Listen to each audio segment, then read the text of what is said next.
Welcome back to Nasdaq Trade Talks. I'm your host, Jill Malandrino, Global Markets Reporter at Nasdaq. We'll be coming to you live from Inside ETFs in Hollywood, Florida. Joining me for this segment, we have Ryan Isakian. I hope I got that right. He's a Senior Vice President and ETF Strategist over at First Trust. Thank you so much for joining us at Inside ETFs. I hope I didn't butcher it.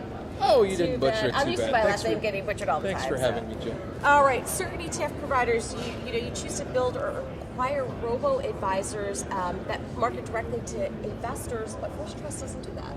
That's true. Yeah, we have found that advisors do want model portfolios. They do like the resources, but we don't want to compete with investment advisors. We think that investment advisors play a critical role in the success of investors, and so when we were considering the best route to offer these resources, we chose not to acquire a robo-advisor, not to build a robo-advisor, but rather to build model portfolios to be a resource for advisors. Right, it's really interesting. I would say a good chunk of our coverage at Inside ETFs and also back home, ETF Model Portfolios, it's been such a hot topic this year. It has, yeah, and I think part of the reason is investment advisors are finding more and more stresses on their time. It's really difficult to manage clients' behavior, manage client portfolios at the same time, help develop investment policy statements, develop strategies, and it's really hard to build scale. And so one of the benefits of using model portfolios is that it helps advisors build scale across their business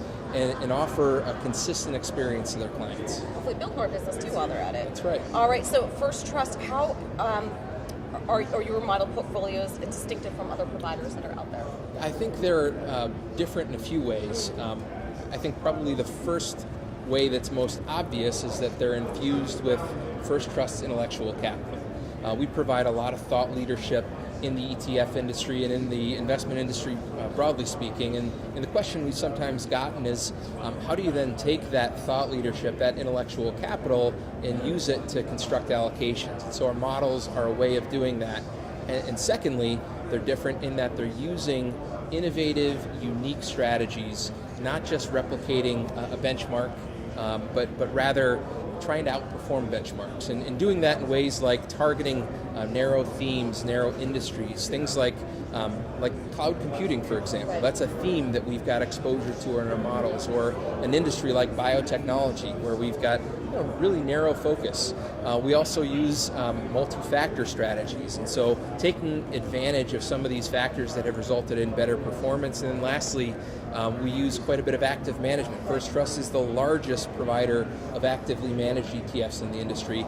All of those things, intellectual capital, unique, innovative products, come together in those models. Yeah, I mean, it's really interesting. One of the themes that I've heard here as well this year is active management, which I think is quite encouraging. Yeah.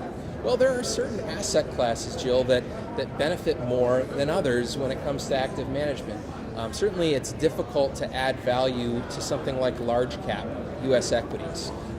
Active managers have had a relatively low rate of success in doing so. But when it comes to, in particular, fixed income, there are different levers that active managers can pull to add value. Certainly risk management is paramount when you're talking about fixed income assets. And so that's industry-wide, that's where we see a lot of the growth in active management. Certainly at First Trust, we've seen quite a bit of growth in active management within fixed income as well. All right, Ryan, thanks so much for joining us at Inside ETFs. Thanks again for And having me. thank you for joining me throughout the day. I'm Jill Malandrino, Global Markets Reporter at Nasdaq.